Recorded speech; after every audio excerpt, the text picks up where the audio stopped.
welcome to On Leading with Greatness. I'm Jim Salvucci of Guidance for Greatness. This week's installment, Beyond the Boss, How to Lead Like a Rockstar. What a spectacle. A 70-something-year-old white man commanding the stage as he bellows into a microphone. He holds this packed stadium in thrall to his every utterance. The crowd is in raptures. His crowd. They've heard all he has to say before, and they want to hear it all again.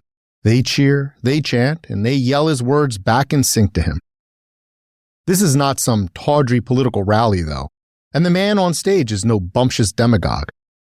He is Bruce Springsteen, the boss, performing at a recent concert I attended, and I can tell you that his reputation as a fantastic showman is solid.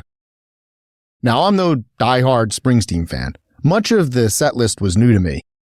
So, enjoyable as it was, I got to view the show from a different perspective than most. For me, watching the boss command the stage offered a masterclass in leadership, a how-to of management on a small and grand scale. But what about that nickname, the boss? It sounds a little overbearing, right? You picture Bruce in a suit slamming his fist down on the mahogany desk, pens and papers flying about the corner office as he chews out another poor underling. As it turns out, Springsteen the performer is just the opposite. The boss. On paper, Bruce oversees a massive operation. His E Street Band fills the large stage. There are multiple guitars, a chorus, 2 percussionists, a horn section, a violin, and the requisite cowbell. The E Street Band is not some mom-and-pop corner store of a rock band. It's a big box wholesaler. It's Costco set to the tune of The Promised Land. At the head of all this is the boss himself, Bruce Springsteen, musician, songwriter, performer, and entrepreneur. And yes, he literally is the boss, which is how he got the nickname in the early days when he served as paymaster and decision maker. But his shows are not some corporatized staging, meticulous choreography, and note-for-note precision. Bruce keeps the beat at the heart of a living thing, an organism, pumping with raw emotion but focused on a shared endeavor. His small gestures to the band, a nod or a wave of his hand, are received as instructions, but with an elation that speaks to a higher purpose. This band has fun, connecting to the crowd and connecting to Bruce, not your typical employer-employee dynamic. Some members of Springsteen's band have been rocking with Bruce for decades, so obviously the E Street Band does not suffer from disgruntled workers and high turnover. These people genuinely seem to like each other and to adore Bruce, responding to him with sheer and infectious joy. His rapport with the audience is even more energized as performer and spectator feed off each other's fervor. As with the musicians, some concertgoers have been with him for many decades. Others, just as thrilled to be there, were born decades after his debut album. Everyone yells, "Bruce!" between songs and flips out each time he goes to the front of the stage to celebrate with swooning audience members. A few lucky ones get a harmonica or guitar pick to take home. The bond between artist and fan is cemented in those moments. Not the boss. This is where Springsteen's leadership stands out. Whatever love and adoration there is from the audience and the band, a palpable sense arises that Bruce is already there with them, giving it back. The concert I attended was a meeting of equals, musicians, audience, and the boss. When he finally introduced his E Street Band, there was real pride and delight in his voice. He projected his affection and admiration for these people and his luck at having them at his side. His musical vision, powerful, sophisticated, and authentic, is one they and the audience all share, which is the goal of any leader. Nearing the end of his 3-hour celebration that night, when all seemed to be winding down, he gripped the microphone to challenge the crowd. "Do you think you can outlast the E Street Band?" he taunted us. It was a showman's moment, but also it was a beautiful way to showcase his team's talents and energy. He didn't ask, "Do you think you can outlast me?" The focus was on the relationship between the band and the audience, with Bruce serving as mere conduit. The crowd responded appropriately to his challenge, which he repeated over and over with this call and response lasting several minutes, much longer than one would expect. The goals of this strategy soon revealed themselves.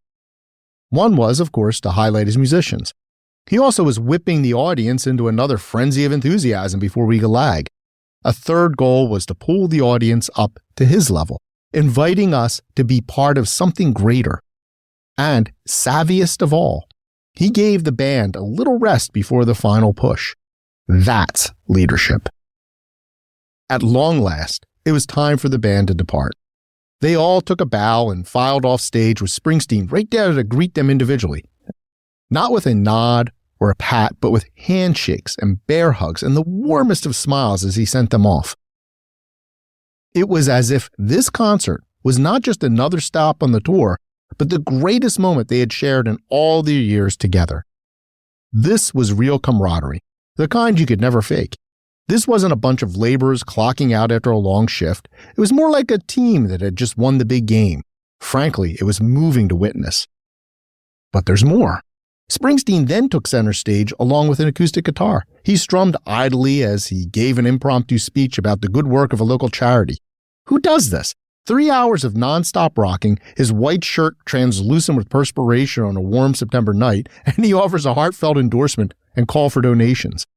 He could have simply basked in the audience's adulation. He could have sent us out with some heart-pumping hit ringing in our ears. No, he used his platform to show for a worthy cause before playing a lullaby about dreaming of us. Now there's a showman. Yes, but Springsteen also revealed himself to be a true leader, driven by values, who understands the power of his influence and wields it responsibly. Bruce Springsteen is no mere boss. He's a great leader. The boss again. Maybe we should do a little compare and contrast. I'm more of a Bob Dylan fan than a Springsteen fan, so I couldn't help but reflect on their similarities and differences. Musically, the two legends have a lot in common, but their performance and apparent management styles are quite different. Dylan is an unmatched songwriter whose influence Springsteen is long acknowledged. On stage, though, he often comes across as aloof. His band introductions can be mumbled afterthoughts, although he sometimes shows his appreciation with smiles and nods. But there are performances when you can sense a real tension, as Dylan casts sharp looks at one or all of them. At those times, the musicians circle Dylan closely, hyper-focused on his every move, as though they're afraid of plunking the wrong chord or hitting the wrong tempo.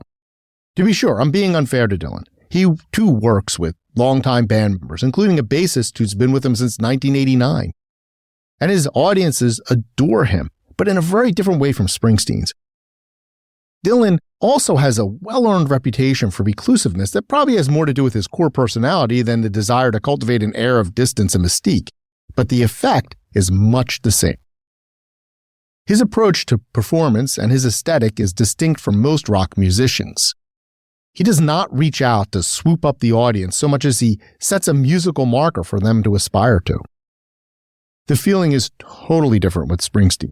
Bruce regularly highlights individual musicians by calling them to the front of the stage to interact and solo. His affection and pride are apparent as they perform together. He might even give them a heartfelt squeeze around the shoulders when they're done. While Dylan challenges and urges the audience to reach his heights, Springsteen scoops the audience into one of those warm bear hugs and they embrace him back. Great leadership equals great performance.